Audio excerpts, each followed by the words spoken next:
बघा नाही कळाले केशव महाराज उसवत त्या लोकायला इमानदारीने सांगतो.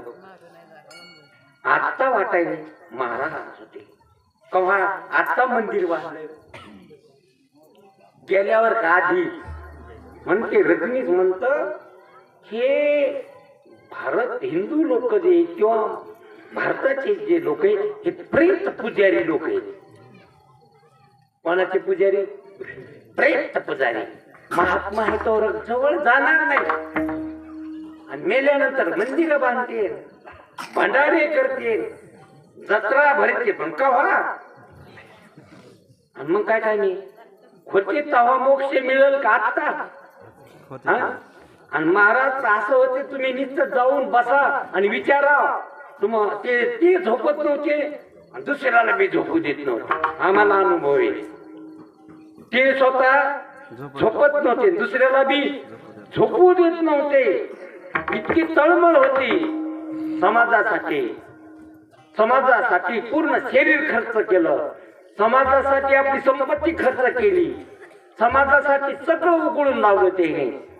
म्हणून उपकार संताची केले उपकार. महाराजाची गोष्ट सांगतो. आम्ही पाटोद्याला गेलो आणि आमची झोपण्याची व्यवस्था तुका बापूच्या घरी ठेवली होती. बोराडी तुका बापूचे झोपलो. संध्याकाळी कीर्तनावरून आल्यानंतर तुका बापू प्रश्न करू लागले आणि उत्तर देऊ लागले. महाराज तुकाराम महाराजाने त्याला सांगितलं तुका बापू मोठे माणसं आहेत तुम्ही 7 दिवस आगडावर या. कुठे या? आगडावर राहत होते महाराज. आगडावर या आणि बंदुकीत गोळ्या घालून आणा. तसं येऊ नका.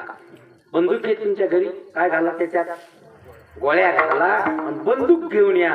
तुम्हाला 7व्या दिवशी जर नाही मोक्ष झाला तर ती बंदुकीची गोळी माझ्या शरीरात घाला. इतकी हिम्मत असा कोण महात्मा म्हणेल?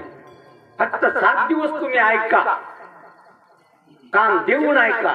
7व्या दिवशी तुम्हाला जर नाही मोक्ष झाला, नाही जन्म मरणातून पार पडले तर तुमच्या त्या गोळ्या सगळ्या माझ्या शरीरात घालतात. कोणी काय करणार नाही. इतका विश्वास, इतकी तळमळ. म्हणून बघा लक्षात घ्या. म्हणून देव वसे चित्ती त्याची घडावी संगती. कोणाची करावं माणसाने? बघा संगतीनं काय होत असतो. वाल्या कोळ्याचा वाल्मिक ऋषी झाला संगतीनं. कोणाचा कोण झाला?